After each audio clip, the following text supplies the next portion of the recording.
Do you fancy learning some quick watercolour tips? Well, my tip for today is thinking about taking the paper off a block pad.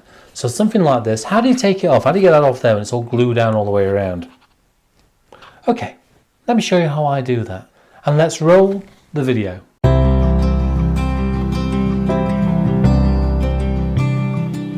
Right, what you want to do with a palette knife, you know when you got a block pad so it's glued all the way around, so it's completely glued.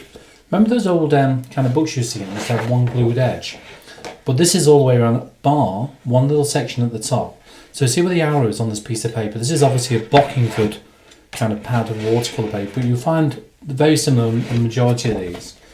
And there's a little gap just in there which allows you to slide your palette knife very carefully. What have you done down the side of here? Just a little bit. I've gone so far already. Just kind of put down the time for you. There we go, and that's just catching there. And then just down the side, just to here. Try and keep the palette knife nice and flat, because one thing you don't want to be doing is tilting the palette knife downhill, because if you do, you damage the paper underneath, and then that just comes to the clearance. And there we go. And that is how to take the paper off a block pad.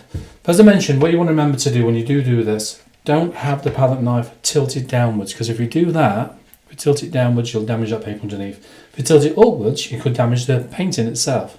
So try and keep it nice and flat and just put it in so far. Okay, and that will give you some idea on how to take a sheet of paper off a block pad.